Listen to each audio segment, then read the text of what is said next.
ടേസ്റ്റിയും അതുപോലെ തന്നെ ഹെൽത്തിയായ നല്ലൊരു റെസിപ്പിയാണിന്ന്. ഇത് ഉണ്ടാക്കാനായിട്ട് വെറും 15 മിനിറ്റ് മതി. വായിലിട്ടാൽ അലിഞ്ഞിറങ്ങുന്ന ഈ ഒരു പലഹാരം എങ്ങനെയാണ് ഉണ്ടാക്കുന്നതെന്ന് നോക്കാം.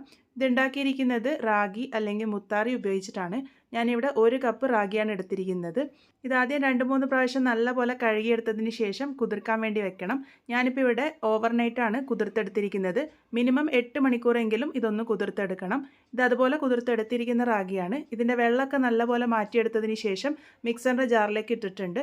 ഇതിൻ്റെ കൂടെ തന്നെ 1 കപ്പ് തേങ്ങ ചിരകിയതാണ് ഇട്ട് കൊടുത്തിരിക്കുന്നത്. ഇനി ഇതിലേക്ക് 1 കപ്പ് വെള്ളം ഒഴിച്ചിട്ട് നല്ലപോലെ തന്നെ ഇത് അരച്ചെടുക്കാം. ഇതിപ്പോൾ നന്നായിട്ട് തന്നെ ഞാനിവിടെ അരച്ചെടുത്തിട്ടുണ്ട്. ഇനി ഇത് ഒന്ന് അരിച്ചെടുക്കാനാണ് പോകുന്നത്. ഞാനിതുപോലെ വലിയ ഹോളുള്ള സ്ട്രെയിനറിലേക്കാണ് ഇട്ട് കൊടുത്തിരിക്കുന്നത്. ഇനി ഇത് നന്നായിട്ട് തന്നെ ഒന്ന് അരിച്ചെടുക്കാം. ഇതിപ്പോൾ ഞാൻ ഇതുപോലെ ഒന്ന് അരിച്ചെടുത്തിട്ടുണ്ട്. ഇനി ഇത് ഒന്നും കൂടെ നമുക്ക് അരച്ചെടുക്കണം. വീണ്ടും മിക്സറിൻ്റെ ജാറിലേക്ക് ഇട്ടിട്ട് 1 കപ്പ് വെള്ളം കൂടെ ഒഴിച്ച് കൊടുത്തിട്ടുണ്ട്. അതിനുശേഷം വീണ്ടും അരച്ചെടുത്ത് നേരത്തെ ചെയ്തതുപോലെ തന്നെ അരിച്ചെടുക്കാം.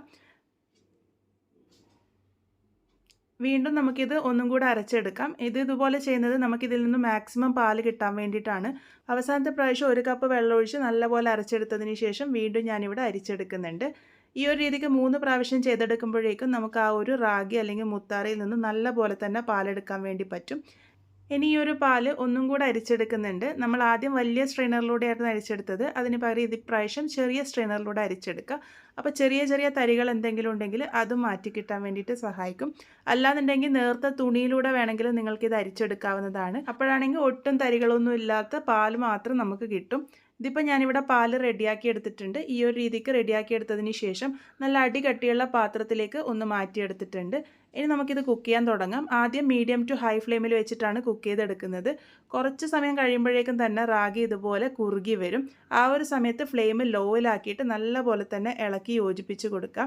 ഈ ഒരു പാകത്തിനാവാൻ വേണ്ടിയിട്ട് വെറും 5 മിനിറ്റൊക്കെ വേണ്ടി വരുള്ളൂ. റാഗി പെട്ടെന്ന് തന്നെ കുക്കായി കിട്ടുന്നതാണ്. അപ്പോൾ ഇതിപ്പോൾ നല്ല പോലെ തന്നെ കട്ടിയായി അത്യാവശ്യം നന്നായിട്ട് തന്നെ കുക്കായിട്ട് വന്നിട്ടുണ്ട്.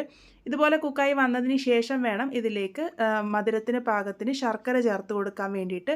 ഞാനിവിടെ 1.5 കപ്പ് ശർക്കരയാണ് ചേർത്ത് കൊടുക്കുന്നത്. ആദ്യം 1 കപ്പ് ചേർത്ത് കൊടുത്ത് ഒന്ന് മിക്സ് ചെയ്തെടുത്തതിന് ശേഷമാണ് 1/2 കപ്പും കൂടെ ചേർത്ത് കൊടുത്തിരിക്കുന്നത്. ഞാൻ ഉപയോഗിച്ചിരിക്കുന്ന ശർക്കരയിൽ അഴുക്കൊന്നുമില്ലാന്ന് ഉറപ്പുള്ളത് കൊണ്ടാണ് ഡയറക്റ്റായിട്ട് ചേർത്ത് കൊടുത്തിരിക്കുന്നത്.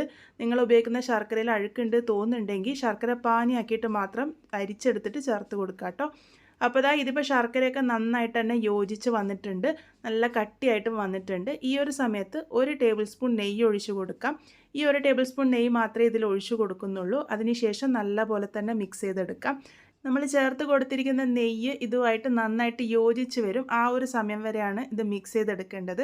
ഇപ്പോൾ നോക്കൂ, നമ്മൾ ചേർത്ത് കൊടുത്ത നെയ്യൊക്കെ നല്ല പോലെ തന്നെ യോജിച്ച് വന്ന് പാത്രത്തിൽ നിന്നൊക്കെ നന്നായിട്ട് റിലീസായിട്ട് വരുന്ന ആ ഒരു പാകത്തിന് കിട്ടിയിട്ടുണ്ട്. ഈ ഒരു പാകത്തിനാകുമ്പോൾ നമുക്കിതിൽ ഏലക്കാപ്പൊടി കൂടെ ചേർത്ത് കൊടുക്കാം. ഞാനിപ്പോൾ ഇവിടെ 1/4 ടീസ്പൂൺ ഏലക്കാപ്പൊടിയാണ് ചേർത്ത് കൊടുത്തിരിക്കുന്നത്. ഇതിലേക്ക് വേറെ നട്ട്സോ അങ്ങനെ ഒന്നും തന്നെ ഞാൻ ചേർക്കുന്നില്ല. ഫ്ലേവറിനായിട്ട് ഏലക്കാപ്പൊടിയാണ് ചേർത്ത് കൊടുത്തിരിക്കുന്നത്. 1 നുള്ളു ഉപ്പും കൂടെ ചേർത്ത് കൊടുക്കാം. ഇത് നിങ്ങൾക്ക് നേരത്തെ ചേർത്ത് കൊടുക്കാം. ഞാൻ ചേർത്ത് കൊടുക്കാൻ മറന്നുകൊണ്ട് ഇപ്പം ചേർത്തു എന്നേ ഉള്ളൂ. അതും കൂടെ ചേർത്ത് നല്ല പോലെ തന്നെ മിക്സ് ചെയ്തെടുക്കാം. ഈ ഒരു പാകത്തിനായി കിട്ടുന്നത് വരെയാണ് ഇത് കുക്ക് ചെയ്തെടുക്കേണ്ടത്. ഏകദേശം 15 മിനിറ്റിനുള്ളിൽ തന്നെ ഈ ഒരു പാകത്തിന് നമുക്ക് ആയി കിട്ടും. ഇതുപോലെ പാത്രത്തിൽ നിന്നൊക്കെ നന്നായിട്ട് റിലീസ് ചെയ്ത് വരുമ്പോൾ നമുക്കിത് വേറൊരു പാത്രത്തിലേക്ക് സെറ്റ് ചെയ്യാൻ വേണ്ടി വയ്ക്കാം. ആ ഒരു പാത്രം നല്ല പോലെ തന്നെ നെയ്യ് തടവി എടുക്കാൻ വേണ്ടിയിട്ട് ശ്രദ്ധിക്കണം. ഞാനിത് നേരത്തെ തന്നെ നെയ്യ് തടവി വെച്ചിരുന്നു. ആ ഒരു പാത്രത്തിലേക്ക് ഇത് ചൂടോട് കൂടിയിട്ട് തന്നെ ഒഴിച്ചു കൊടുക്കാം. അതിനുശേഷം ഇതുപോലെ സ്പൂൺ ഉപയോഗിച്ച് ഒന്ന് നന്നായിട്ട് ലെവൽ ചെയ്തെടുക്കാം. സ്പൂണിൽ പറ്റിപ്പിടിക്കാതിരിക്കാൻ വേണ്ടിയിട്ട് നെയ്യൊന്ന് തടവിയാൽ മതി. ഇതുപോലെ നന്നായിട്ട് സെറ്റ് ചെയ്തെടുത്തതിന് ശേഷം പുറമേ വെച്ചിട്ട് തന്നെ ഒന്ന് ചൂടാറാൻ വേണ്ടി വയ്ക്കുക. ചൂടൊക്കെ ആറി വരുമ്പോഴേക്കും ഇത് നല്ല പോലെ തന്നെ സെറ്റായി കിട്ടും.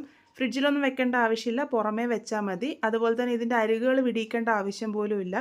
ഈസി ആയിട്ട് നമുക്ക് ഡീമോൾഡ് ചെയ്തെടുക്കാൻ വേണ്ടി പറ്റും. ഒട്ടും തന്നെ പറ്റിപ്പിടിക്കുകയൊന്നുമില്ല. ഇത് നമുക്ക് ഇഷ്ടമുള്ള ഷേപ്പിലോട്ടേക്ക് കട്ട് ചെയ്ത് സെർവ് ചെയ്യാവുന്നതാണ്. നല്ല ടേസ്റ്റാണ്, അതുപോലെ തന്നെ സോഫ്റ്റാണ്. അത് നിങ്ങൾക്ക് മുറിക്കുമ്പോൾ തന്നെ മനസ്സിലാകുന്നുണ്ടാകും. അതുപോലെ തന്നെ ഇതിൻ്റെ ആ ഒരു ടെക്സ്ചർ എന്ന് പറഞ്ഞു കഴിഞ്ഞാൽ ഏകദേശം നല്ല ജെല്ലി ടൈപ്പാണ്. കുട്ടികൾക്കായാലും മുതിർന്നവർക്കായാലും ഒക്കെ ഇഷ്ടമാവും.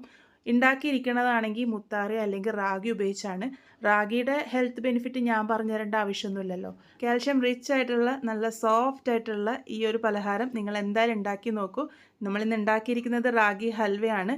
അതുപോലെ തന്നെ ഇതിനൊരു മിതമായിട്ടുള്ള മധുരം മാത്രമേ നമ്മൾ കൊടുത്തിട്ടുള്ളൂ. ശർക്കര ഉപയോഗിച്ചാണ് തയ്യാറാക്കി എടുത്തിരിക്കുന്നത്. എന്തായാലും ഇത് ട്രൈ ചെയ്ത് നോക്കൂ. ട്രൈ ചെയ്ത് ഫീഡ്ബാക്സ് ഒക്കെ പറയാൻ വേണ്ടി മറക്കരുത്. വീണ്ടും ഒരു നല്ല റെസിപ്പിയുമായി കാണാം.